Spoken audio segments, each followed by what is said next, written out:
그런 사람이 나가야 돼요. 아니, 그런 거는 있을 수가 없어요. 보수는 깨지면 다 죽어. 상대방이 나가면 방법이 없는 거예요. 마음에 들 때는 가만히 있고 마음에 들지 않을 때는 실력으로 무산 저지시켜버린다면은 그 원내대표는 존재할 가치가 없는 것이죠. 아이고. 오, 왠지 마세요. 한 말씀만 해.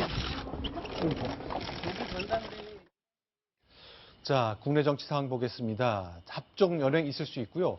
또 청와대 수석이 눈물을 흘릴 정도로 국회에 호소했습니다만 오늘 국회는 문을 닫았습니다. 박소영 기자. 일단 여당 얘기부터 해보겠습니다.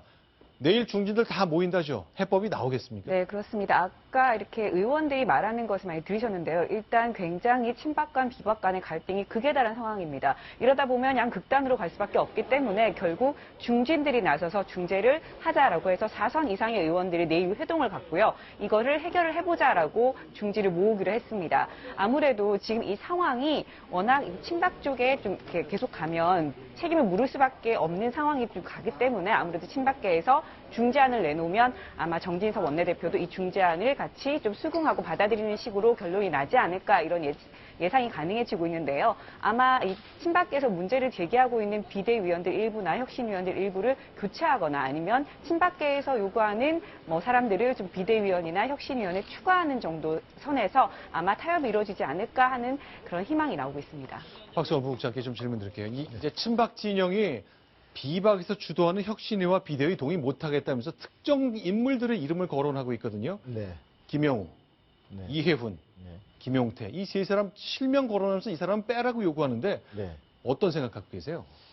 지금 이 새누리당의 내홍 자체가 네. 어떤 새누리당이 이번에 질 수 없는 선거에서 네. 대참패, 네. 집권당이 여소야대로 전락하는 이러한 전례 없는 참패를 남긴 원인을 해결하려면 그야말로 국민에게 오만으로 비쳤던 그리고 패거리 정당, 친박 패권주의로 비쳤던 이런 막장 공천극을 반성하고 네. 당을 근원적으로 쇄신하자. 네. 이러한 출발을 하기 위해서 지금 일종의 비주류, 비박들을 대거 이 혁신위원장으로 세우고 네. 또 비대위원들의 대거 꽂아 넣은 것이 이 정진석 말하자면 그림이었습니다. 네. 근데 정진석 원내대표 자체를 사실은 그러한 추인을 받지 못하게 정국이를 무산시켜버렸다. 네. 이것은 근본적으로 선거 패배 자체를 인정하지도 않고 네. 더구나 그 패배의 책임이 가장 무엇보다도 큰 책임은 바로 청와대하고 현재 친박 주류들이 네. 국민의 민심을 잃었다라고 하는 부분에 대한 책임 부분도 인정하지 않고 있는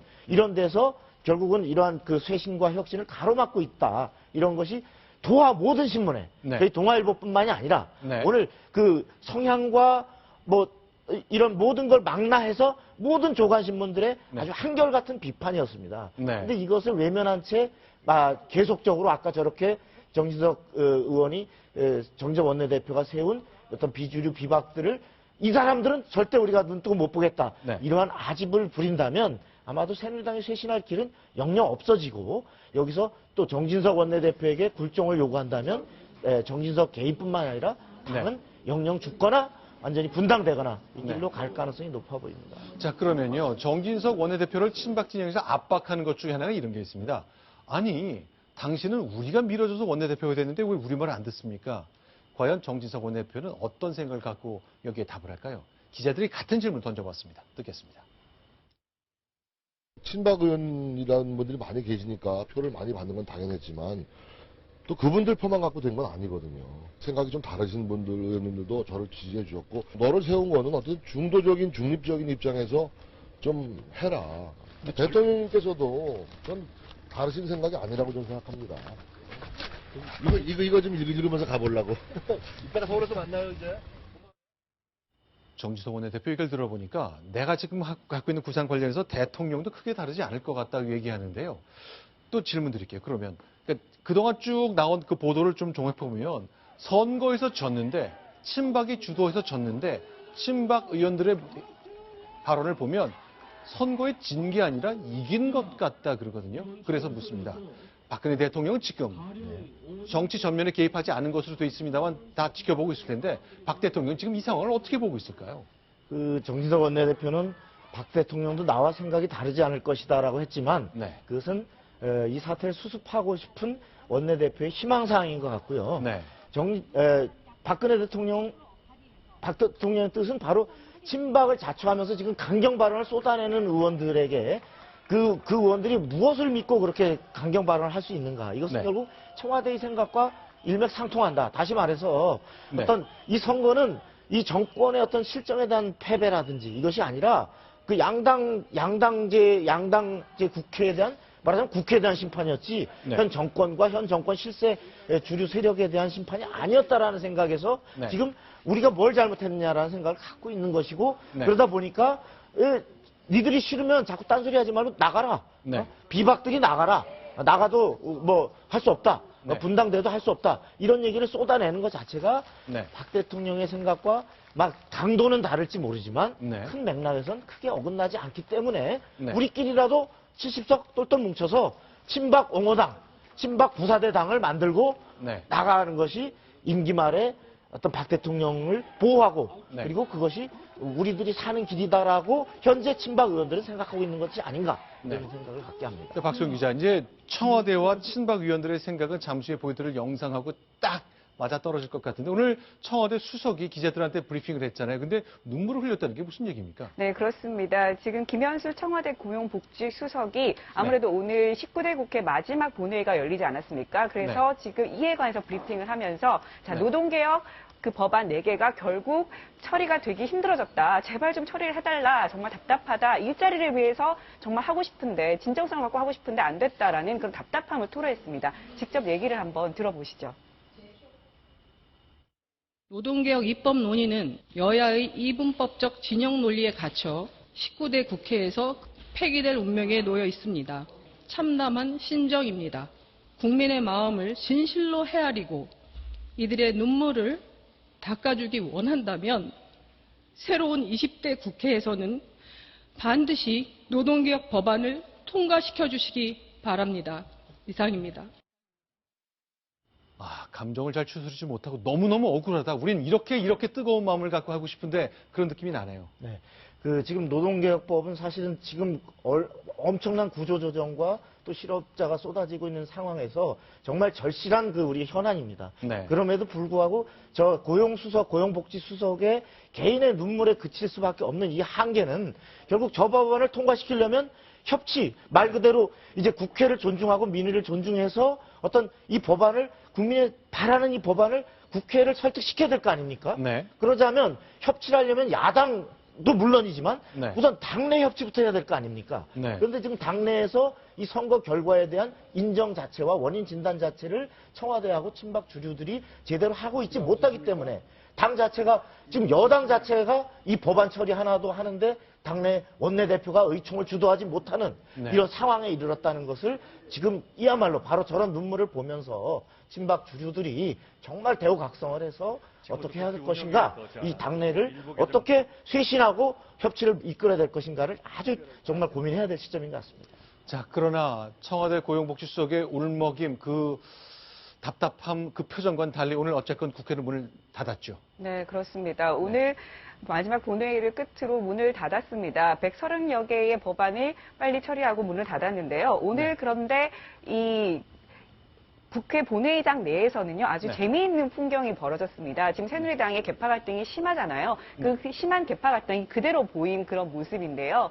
지금 유승민 원내대표가 보이고요. 지금 보시면 이 김무성 의원과 가까운 김학용 의원과 그리고 김을동 의원이 함께 얘기를 하고 있고. 이박길이 이번엔 친박길. 네, 그리고 서청원 전 최고와 그다음에 이제 원유철 원내대표가 얘기를 나누고요. 이번에는 원유철 전 원내대표와 김무성 대표는 말없이 그냥 앉아있는 모습을 볼 수 있습니다. 그리고 비박인 김무성 의원과 가까운 의원들, 그리고 지금 보시는 김무성 전 대표와 서청원 전 최고위원 서로 굉장히 멀뚱멀뚱하게 있다가 카메라가 계속 터지니까 어쩔 수 없이 대화를 좀 나누는 듯한 모습도 보이고 있는 상황이고요. 재미있는 건 정도현 의원과 문재인 전 대표가 이렇게 악수를 나누는 모습도 카메라에 잡혔습니다. 문재인 전 대표가 박근혜 대통령의 가장 강력한 비판자를 찾아가 악수를 나누는 네. 고마울 수도 있겠습니다.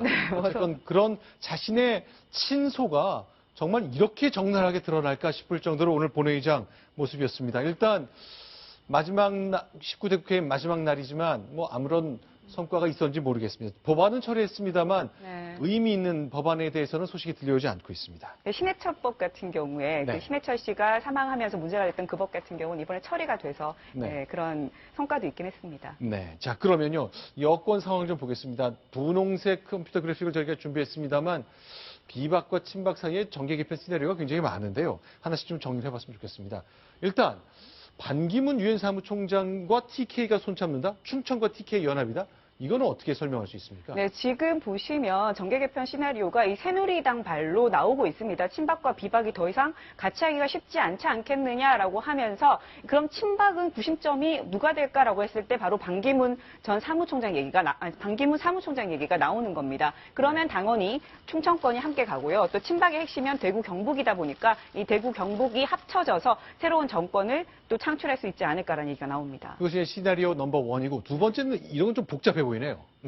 네, 지금 이제 친박들의 저러한 그 계산, 어떤 반기문 없고 가면 TK 충청에서 어쨌든 똘똘 뭉치면 그 야권도 분열돼 있고 우리가 결국은 대권 먹을 수 있으니까 비박들 뭐 나갈래 나가고 맘대로 하라 이런 구도 속에 지금 비박들의 경우는 네. 자, 김무성 전 대표와 그리고 더 나아가서 지금 남경필 원희룡 이른바 남원정으로 상징되는 그 개혁 쇄신파 네. 이들이 그 시도지사입니다만 네. 당의 혁신을 들고 나서 만약에 가세를 할 경우에 그리고 여기에 박근혜 대통령과 상당히 그 각을 세웠던 그 유승민 전 원내대표가 어떤 혁신적 보수 또는 어떤 그 보수의 쇄신 이것을 들고 나와서 어떤 깃발을 올리면서 어떤 그 민심을 장악할 경우에 여기에 현재 정의화 의장과 박형준 국회 사무총장이 국회 원외에 치고 있는 또 이런 현재는 싱크탱크 수준입니다만 이것을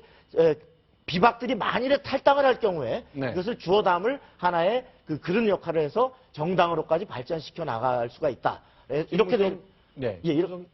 이렇게 될 경우에는 이것이 지역적으로는 대체로 PK 지역, 네. 그다음에 아까 TK 지역이 주로 친박들이라면 여기는 비박들이 주로 PK와 수도권 일부 이렇게 네. 가세할 수 있고 이것이 이념적으로 보면 국민의당 현재 안철수 대표의 국민의당과도 비교적 가까운 거리에 있기 때문에 이렇게 되면 동서연합, 영호남 연합이 돼서 여기에 지금 다시 정계 복귀를 다시 시사하고 있는 손학규 전 민주당 대표까지 중도 세력이 대거 합류하는 거대한 중도 연합이 탄생될 수 있다.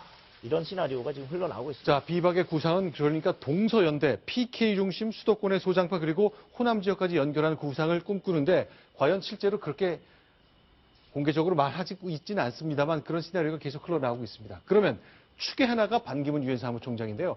웬만해선 유엔 사무총장 정치 얘기 안 합니다. 게다가 선거 얘기 안 합니다. 그러나 미국의 컬럼비아 대학에서 저희가 영상 보여드리겠습니다만 컬럼비아 대학에서 명예박사 학위 받았거든요. 그 장면 저희가 보면서 반기문 유엔 사무총장 얘기 좀 나눠보겠습니다.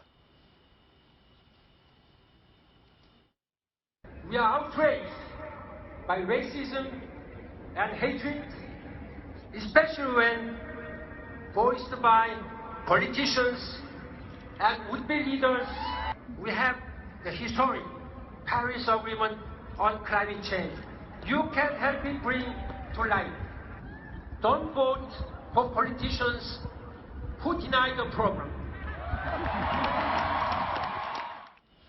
네, 이동희 차장. 그동안은 저 국내 정치 얘기 별로 얘기 안 했습니다만 이날은 도널드 트럼프 펴주지 마십시오. 아주 적나라하게 얘기했네요. 그렇죠. 아주 직격탄이라고 해도 손색이 없을 만큼 강력한 발언인데요. 네.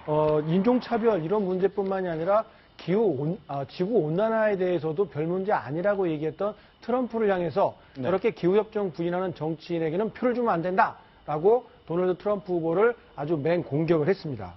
자, 지금 보시는 장면, 이렇게 하늘에서 찍은 맨하탄 풍경이고 거기에 컬럼비아 대학교가 있는데 유엔 사무총장, 반기문 총장이 이곳에서 명예박사 학위를 오늘 받고 정치적 얘기를 오랜만에 꺼냈습니다. 그래서 역시 기자들이 물었죠. 네.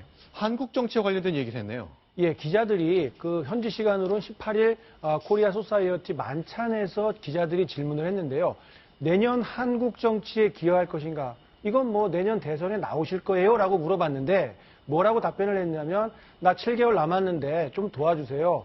여러 가지 이야기하는 것은 사무총장에 도움이 안 돼요. 이게 되게 액면 그대로 보면은 별거 아닌 것 같지만 내년에 출마하실 거냐고 물어봤는데 아 무슨 소리야 난 안 해. 이렇게 말하지 않았다는 데에서 내년 대선 출마 가능성을 열어둔 것 아니냐 이런 해석의 여지를 남긴 겁니다. 자, 그도 그럴 것이 이번에 서울 오잖아요. 한국에 방문하는데 TK 지역을 방문한 게 포함됐죠? 네, 그렇습니다. 반기문 사무총장 같은 경우에는 솔직히 29일 일정이 비어 있었습니다. 그래서 네. 29일에는 어떻게 되나 봤는데요. 안동 화해마을을 방문하는 걸로 돼 있습니다. 네. 안동 화해마을, 왜 안동을 갈까 이렇게 생각을 하실 수밖에 없을 텐데요. 이 표면적으로는 네. 이 안동 화해마을이 국제 유네스코 세계 문화유산으로 지정이 됐기 때문에 가는 것이다 이렇게 얘기를 하는데 아무래도 정치권에서는 아무래도 이 대구 경북이라는 곳 무엇보다 이 새누리당 텃밭 아니겠습니까? 네. 그래서 새누리당 후보로 나가기 위해서는 이곳의 지지를 얻는 것이 반드시 필요합니다. 그래서 사전 정지 작업을 하기 위한 것이 아니냐라는 눈길이 아주 많습니다. 네. 네. 네, 유엔 사무총장이 경주에 두고 가고 안동도 간다. 뭐 일정은 다 있는 것입니다만 충청과 TK 연대 시나리오를 얘기했는데 네. 우연입니까? 어떻게 봐야 되나요? 글쎄요, 뭐 그런 정치적 해석을 낳을 수도 있겠지만요. 저는 안동 하회마을에 너무 과도한 의미를 부여하는 게 아닌가 싶은 것이 네. 경주를 방문하고 이렇게 또 안동에 보면 경북도청이 있지 않습니까? 네. 공격한 거기를 가면서 이 안동 하회마을이 아까 유네스코 지정 문화유산 지정이 됐기 때문에 이렇게 온다라고 하는 유엔 총장의 하나의 그 일정으로 볼 수 있는데 지금 과도하게 반기문 총장의 대선 출마와 관련해서 네. 우리가 많은 신경을 쓰다 보니까 네. 저런 부분이 저런 해석을 낳는 게 아닌가 이런 생각이 듭니다. 네, 유엔 사무총장 경주의 행사 그리고 안동의 행사 두 곳을 방문한 것이 확인됐습니다. 자, 다음 소식 넘어갑니다. 이번